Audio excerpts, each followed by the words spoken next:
हुए सीपी मोदी संगठन के विरुद्ध में शासन के मंशा अनुरूप बस्तर संभाग के अंतर्गत प्रभावी रूप से अभियान लगातार संचालित की जा रही है,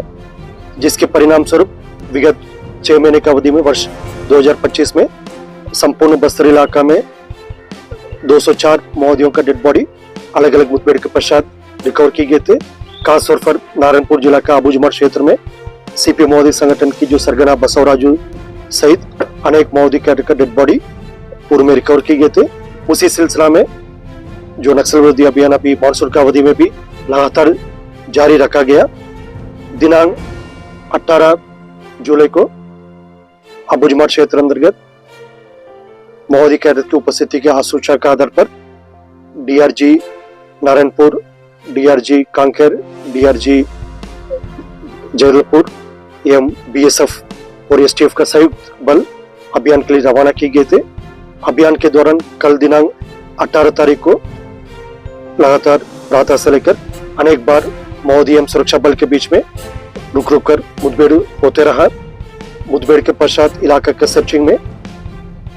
4 महिला माओवादी सहित कुल 6 माओवादियों का डेड बॉडी रिकवर किए गए थे। इनमें से माओवादियों का जो शनाख्ती प्राथमिक तौर पर पीएलजीए प्लेटून नंबर 1, जो पूर्व में ये प्लेटून नंबर 22 के रूप में पश्चिम बस्तर और दक्षिण बस्तर इलाके में सक्रिय थे और विगत लगभग 1.5 वर्षों से ये प्लेटून नंबर 1 के नाम पर अबुझमाड़ क्षेत्र अंतर्गत सीनियर माओवादी कैडर की सुरक्षा और उनके एक स्थान से अलग दूसरे स्थान में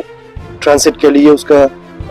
कार्यवाही करने के लिए ये प्लेटून नंबर 1 विगत लगभग 1-1.5 साल से सक्रिय रहा। जो कल की मुठभेड़ में जो प्लेटून नंबर 1 की जो company platoon commander Rahul Punem सहित जो संपूर्ण जो प्लेटून के टोटल 6 माओवादी कैडर के डेड बॉडी रिकवर की गए थे। ये प्लेटून नंबर 1 के लिए काफी बड़ा एक नुकसान है,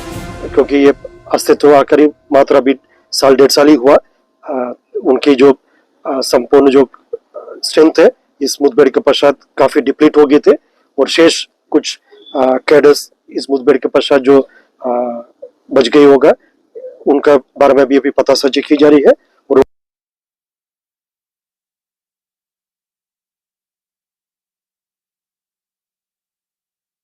के की गई थी 21 में मुठभेड़ के पश्चात। उसके बाद बस्तर संभाग के अंतर्गत जो सीपी मोदी संगठन के सेंट्रल कमेटी मेंबर सुधाकर उर्फ गौतम का डेड बॉडी नेशनल पार्क इलाके में रिकवर की गए थे। न सिर्फ बस्तर क्षेत्र में जो सीमावर्ती राज्यों में भी माओवादियों के खिलाफ की गई प्रभावी कार्रवाई के परिणाम स्वरूप सीपी मोदी संगठन के सेंट्रल कमेटी मेंबर उदय उर्फ गजला रवि का डेड बॉडी ईओबी इलाका में रिकवर की गए थे और झारखंड क्षेत्र में सेंट्रल कमेटी मेंबर विवेक मांझी का डेड बॉडी भी रिकवर की गई थे और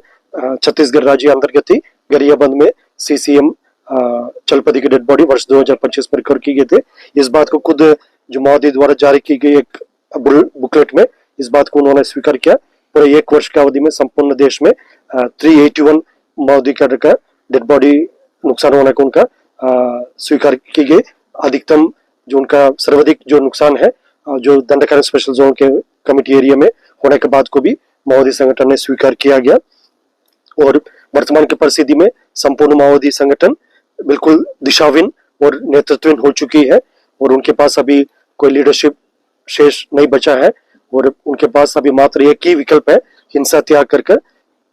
समाज के मुख्य धारा में शामिल होने के उद्देश्य से आकर सरेंडर करना चाहिए। अन्यथा उनके खिलाफ जिस तरीके से अभी प्रभावी अभियान संचालित की जा रही है उसी के तहत आने वाला बहुत जल्दी उनकी खात्मा बहुत निश्चित और निकट होने वाला है। अभी भी उनके पास वक्त है, हिंसा छोड़कर समाज के मुख्य धारा में शामिल होने के उद्देश्य से यदि आएगा उन्हें हम